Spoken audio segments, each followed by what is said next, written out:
and you're walking into that park for the first time and you rode that scary ride, let's say you're 10 years old, you'd freak out. You'd freak out. You go crazy, right? You're scared to death. Like when I used to ride on the Haunted Mansion ride at Disneyland when I grew up. I grew up in Southern California. And we used to go to Disneyland all the time because it was like 10 minutes down the road. And so I would freak out when I was with my family and they wanted to go on in the Haunted Mansion because they all the ghosts and everything. And as a 10-year-old, you think it's all real. So you freak out, right? But if you're an employee at Disneyland and you're working on the ride every day, you're fixing the chairs and you're changing the electronics and you're walking all around the tracks and you're used to it, you can walk into that space and you're not even affected by it. You can walk the whole ride the ride, and just like, okay, when is this going to end? And nothing scares you, nothing bothers you, and the kid right next to you is freaking out. This is a picture of the world. The ride doesn't change, like I said. Real is real, right? But how you interpret real is different. That's why the world freaks some people out, and the world doesn't freak out the people that are not ignorant to it. That's why it's so important to educate yourself. Because if you don't educate yourself, you're going to get taken by the ride, which is life. And the ride is controlled by controllers who don't like you and are trying to harvest your fear. And so because they know you don't know this is a ride, and because they know that you're ignorant to the bigger picture, they can freak the F out of you. And this is a picture of the world.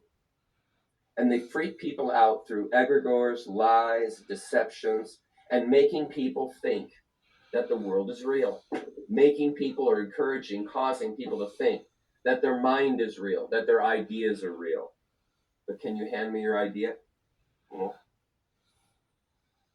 you can build an idea, you can hand that to me, but you can't hand me the actual idea. You see? And isn't that funny in life? We think all of this is all real. This kind of stuff that we have around us is all real. But yet, who knows? Who knows what it is? I'll never forget in a lecture with Joseph Campbell. He says, you can take anything in the world. Anything. You can take a chair, and in a room you can just draw a circle and stick the chair in the middle of the circle and take away all your preconceived notions about what that chair is. And even that it's called a chair. And now define what that is. You see? The world is not words. That chair is not what you say it is. Do you see? It's beyond. And Jamie, when you get to the place and to a point in life, when you can see life in that way, you won't grab onto life. You'll just admire it, revere it, but you won't get caught up in it. It won't take you like it takes a child. And it takes a child. Life can take a child very easily because a child doesn't have experience. They don't have discernment yet. And so they take things for their face value. But if everything's an illusion, if you take everything for its face value, you don't know anything. Isn't it funny like that? And so that's kind of the funky world that we're in. It's kind of weird like that. Good question. Very interesting. Chuck Swindoll Jr., I think, has faith. I won't use the word belief, but has faith in the statement that this world is an illusion. And I've been saying that for a few years now as well, because it is.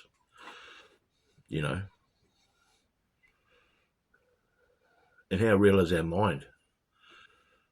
As he says, we can function, we can do this. We can touch a table that seems real, but is it really real? Can you hand someone your mind? No, you can't. Can you see your mind? No, you can't. Can you see behind your head? Unless you've got a mirror, No. So what is this world about? Is it real? So, like Chuck says, I'm sorry I sound like a parrot, but I'm at the stage now, and I agree with him, that there's no need to hold on to anything so stringently. There's no need to grasp at belief systems, egregores, institutions that you think are helping you, but it really aren't. There's no need for it, guys, because everything's an illusion. It really is. Now, I know that's going to be very hard for a lot of people to comprehend, but in reality, it's pretty much fact, because I can't hand you my mind. You can't hand me your mind. I function like you do every second of the day, breathing, moving, having a vape, whatever, I do these things. But how do I do them? Well, you say your brain does. Well, yeah, true, but can I see my brain? Can you see my mind? Can I hand you my mind? Can I see behind my eyes? Can I grab my brain and my mind and hand it to you? I can't, because it's not real. And as much as you can't see it. You can see the brain after an autopsy in a glass jar full of formaldehyde, but you can't see what makes it tick. You can't understand how it functions. It's really crazy stuff, guys. Some of Chuck's stuff I disagree with, but because it's healthy to. Otherwise, I'd be an echo chamber, like religion is. Everyone goes to church on Sunday. There's Sunday right now in New Zealand. What's the time? Well, church will be finishing. But there'll be a lot of people that have gone to church today, singing their songs, saying their prayers, lining up. Okay, I'm knocking religion. You know why? Because I've got a bit of a beef with it. I've got to let go of that, though, because it's what angers you, controls you. So I'm sort of getting better, and I've touched on it briefly in some of my videos, why, due to my upbringing and stuff, how it affected me. And it's ruined friendships, it's ruined friends of mine's lives.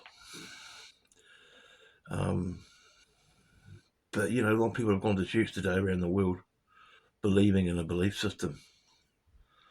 And they'll die believing in that with religious fervour. They'll grasp onto that and take it to the grave with them. And they'll die ignorant. Because they've latched onto something that is unreal. It can't be proven ultimately. And they've taken it as gospel, no pun intended, so to speak, and run with it for their whole life and not wanting to even look at other stuff. Having a closed mind on their book that they read from that tells them to believe. There's no grace there. It's a curse. They said that God said the way is through me. But he wouldn't have said that, A true sage wouldn't have said that. The Roman Catholic Church put that in. I mean, when you really look at Christianity and religion psychologically, like Chuck has taught me to, you find that it just falls to pieces. It's a form of Stockholm Syndrome. It's capture bonding. It's a narcissistic, racist, spiritual institution. Our team's right and your team's wrong, and that's it. Finite. We got the girl at the prom. We go to we have the date. Our football team wins the match, and everyone else loses. Now, when you really think about that, it is very narcissistic. It's very dominating, and and most religions are just the same thing, but just mixed a bit differently, right? With a different godhead. But they're basically all the same, really, aren't they? And we can thank the Order of the Black Snake and other groups that have come from that, like the Freemasons and the Vatican, and they have created these religions, especially Christianity was created by the Order of the Black Snake. It's very ironic, and this is going to be a hard pill to swallow for a lot of people out there. And I mean no disrespect, really, do I? But a lot of people are going to find it really hard to come to terms with in the Great Awakening. They'll soon discover this. That Western religion, i.e. Christianity, was created by sick, satanic pedivores who do not have your best interests in heart. Bottom line. 5 years of research has told me this. And that's the ironic thing about the whole thing. You know what I mean? I'll wrap this up, guys. To really live life, you have to experience it, but you can't grasp onto it too tightly.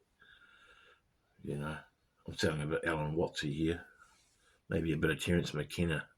I'm not going to flatter myself. Actually, I'll take that back. But I don't grasp onto anything anymore. But it can be dangerous. It's not to say don't care about anything and neglect yourself, which sometimes I do, and you do too if you be honest with yourself and don't lie to yourself. But just don't grasp onto life so much, because it's not real. It's all in our mind, and we can't see our mind. And when we die, this meat suit, this body dies and rots. But the spark that animates our consciousness, our soul, goes on. It doesn't get thrown in heaven where we sit around padding lines, drinking wine, hanging out with JC, and we don't go to hell and fry on a lake of fire forever, because that's just man-made scare tactics. It's all corrupt, bullshit, nonsense, religious crap to control people. And until you understand this, you'll be caught up in the illusion of the belief system you're caught up in. And you will take it to the grave with you. And nature won't care. Nature will go, okay, take this belief system with you to the grave. Bye. Don't let the door hit you on the ass on the way out. And that's the truth of it all, guys.